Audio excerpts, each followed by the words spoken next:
Imagine yourself walking alone on a deserted road, the only sound being the creaking of trees and the faint whisper of a serial killer's voice in your ear.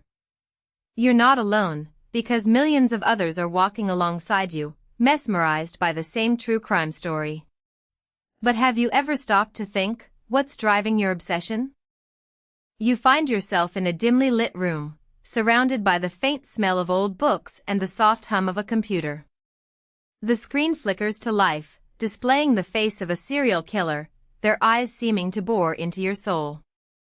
As you delve deeper into the world of true crime, you begin to realize that the lines between reality and entertainment are becoming increasingly blurred. The stories of murder and mayhem are captivating, but at what cost? You start to wonder, what's driving your fascination with the darker side of human nature? Is it the thrill of the unknown, or something more sinister? As you ponder this question, you hear the sound of footsteps outside, growing fainter with each passing moment. It's as if the killer is walking away, leaving you to ponder the darkness that lurks within. But the question remains, what's the real motivation behind your true crime obsession? As you continue to explore the world of true crime, you stumble upon a hidden corner of the internet, where fans of the genre gather to discuss their favorite shows and podcasts. The conversations are lively, with some fans debating the merits of different series, while others share their own theories about the cases. But amidst the discussion, you notice a disturbing trend. Some fans are becoming increasingly desensitized to the violence and tragedy that they're consuming. They're no longer just passive observers, but active participants, analyzing the evidence and predicting the outcomes. You start to wonder, what's driving this level of engagement? Is it the thrill of the chase, or something more primal? As you delve deeper into the community, you come across a post from a user who claims to have uncovered a dark secret about one of the most popular true crime podcasts. The post is cryptic, but it hints at a sinister plot to manipulate the narrative and deceive the listeners. You're not sure what to believe, but you can't shake off the feeling that something is off. The question remains, what's the truth behind the true crime podcasting world? As you dig deeper into the world of true crime, you begin to notice a disturbing trend. The genre is becoming increasingly commercialized. Podcasts and TV shows are raking in millions of dollars, with advertisers clamoring to reach the vast and dedicated audience. But amidst the profit, you start to wonder, what's the cost of this fascination? Are the creators of these shows prioritizing entertainment over ethics, or are they genuinely committed to shedding light on the darker aspects of human nature? You decide to investigate further, poring over the finances and production notes of some of the most popular true crime shows. What you find is shocking. Some of the creators are using questionable tactics to manipulate the narrative, including withholding evidence and coaching witnesses. You start to realize that the truth is often distorted, and the victims' families are sometimes exploited for the sake of entertainment. The question remains, what's the responsibility of the true crime creators, and where do they draw the line between entertainment and ethics? As you continue to investigate the world of true crime, you stumble upon a shocking revelation. One of the most popular true crime podcasts is being produced by a company with ties to the serial killer's family. The connection is cryptic, but it raises serious questions about the ethics of the show. You start to wonder, what's the motivation behind this partnership?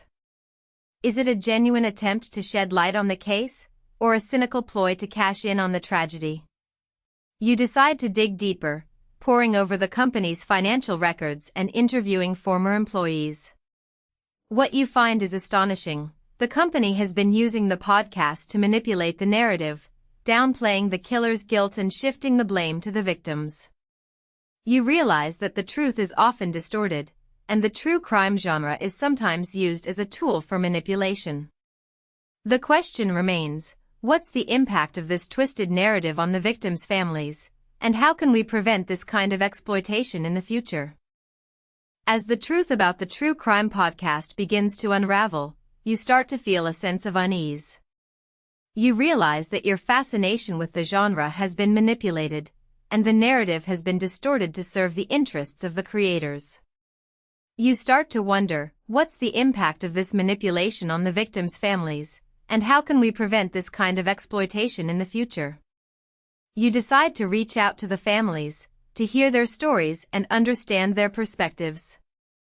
What you find is heartbreaking. The families have been traumatized by the experience, and the true crime genre has often made their suffering worse. You realize that the true crime genre is a double-edged sword, capable of shedding light on the darker aspects of human nature, but also exploiting the suffering of others for the sake of entertainment. The question remains, what's the responsibility of the true crime creators, and how can we ensure that the genre is used for good, rather than evil? As you reflect on your journey into the world of true crime, you start to realize that the genre is complex and multifaceted. It's a reflection of our darker nature, but also a tool for catharsis and healing. You start to wonder, what's the future of the true crime genre, and how can we ensure that it's used for good, rather than evil? You decide to explore the latest developments in the genre, from the rise of independent creators to the impact of social media on the narrative. What you find is fascinating. The true crime genre is evolving, with new voices and perspectives emerging. But amidst the progress, you also notice a sense of unease, a feeling that the genre is still struggling to find its moral compass. The question remains, what's the ultimate truth about the true crime genre, and how can we harness its power to create a better world? As you ponder this question, you hear the sound of footsteps outside, growing louder with each passing moment. It's as if the killer is returning, but this time, you're ready. You've got the truth on your side, and you're determined to shed light on the darker aspects of human nature. But as you turn to face the killer, you realize that the truth is not always what it seems. The true crime genre is a labyrinth, full of twists and turns, and the only way to navigate it is to question everything. So, what's the truth about the true crime genre? Is it a reflection of our darker nature, or a tool for catharsis and healing? The answer, much like the genre itself, remains shrouded in mystery, waiting to be uncovered by those brave enough to confront the darkness within. As you finish this journey into the world of true crime, you're left with more questions than answers. But one thing is certain, the truth is out there, waiting to be uncovered. So, what's your theory? Share it with us in the comments below, and let's continue the conversation. Don't forget to like and subscribe for more true crime content, and join us next time as we delve into the darker aspects of human nature. But be warned, once you start down this path, there's no turning back. The truth is waiting, but are you ready?